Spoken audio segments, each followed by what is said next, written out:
السلام علیکم ورحمۃ اللہ وبرکاتہ۔ ہمارا نام ثانیہ اخلاق ہے۔ آج کا ہمارا ڈرامہ یہودی کی لڑکی ہے، جو کہ آغا حشر کاشمیری کا ہے۔ یہ ڈرامہ یہودی کی لڑکی یہودی قوم پر رومی حکمرانوں کا ظلم و ستم اور ان کے مذہبی تشخیص کو ختم کرنے کے علاوہ ایک باعصمت اور باوفا یہودی لڑکی حنا، جس کا نام راحیل ہوتا ہے، حنا کی داستان محبت اور اس کی ایثار و قربانی پر مبنی ہے۔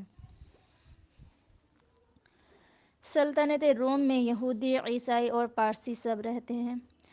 بروٹس ایک عیسائی مذہبی رہنما ہے اور یہودیوں سے سخت نفرت کرتا ہے۔ عذرا اسی یہودی قوم کا سردار ہے۔ اس کی ایک لڑکی حنا، جس کا نام راحیل ہوتا ہے، حنا ہے، جن سے رومن شہزادہ مارکس محبت کرتا ہے اور حنا بھی اس سے محبت کرتی ہے، جبکہ اوکٹیویا شہزادہ مارکس کی منگیتر ہے۔ حنا کو جب پتہ چلتا ہے کہ مارکس یہودی نہیں رومی ہے تو وہ بہت پریشان ہوتی ہے، لیکن محبت تو محبت ہوتی ہے۔ پھر وہ دونوں گھر سے بھاگنے کا منصوبہ بناتے ہیں، لیکن اسی دوران عین وقت پر عذرا پہنچ کر سب کھیل بگاڑ دیتا ہے اور مارکس کو بہت کچھ سناتا ہے، اور عذرا اس شرط پر دونوں کی شادی کے لیے راضی ہوتا ہے کہ مارکس یہودی مذہب قبول کر لے۔ شہزادہ مارکس یہ شرط قبول نہیں کرتا، جس کے نتیجے میں عذرا غصہ ہو کر مارکس کو اپنے گھر سے جانے کے لیے کہتا ہے۔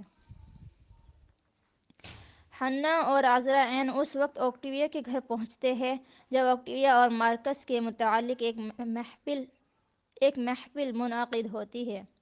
حنا مارکس پر دغابازی کا الزام لگا کر بادشاہ کے دربار میں اپنا مقدمہ پیش کرتی ہے، جبکہ بادشاہ مارکس کا باپ ہی ہوتا ہے، لیکن وہ عدل پرست ہوتا ہے، لہٰذا وہ قانون کے مطابق شہزادہ پر مذہبی عدالت میں مقدمہ چلانے کا حکم دیتا ہے۔ ادھر اوکٹیویا حنا سے درخواست کرتی ہے کہ وہ اپنا مقدمہ واپس لے لے۔ بہت منت و سماجت کے بعد وہ مقدمہ واپس لینے پر راضی ہو جاتی ہے، یہ جانتے ہوئے کہ اسے جھوٹا الزام لگانے کے جرم میں سزا ہوگی۔ حنا مقدمہ واپس لے لیتی ہے، جس کی وجہ سے جھوٹا الزام لگانے کے جرم میں بادشاہ عذرا اور حنا کو کھولتے ہوئے تیل کی کڑھائی میں ڈالنے کا حکم دیتا ہے۔ اسی وقت عذرا اس راز سے پردہ اٹھاتا ہے کہ حنا اس کی بیٹی نہیں ہے، بلکہ وہ رومن مذہبی رہنما بروٹس کی بیٹی ہے۔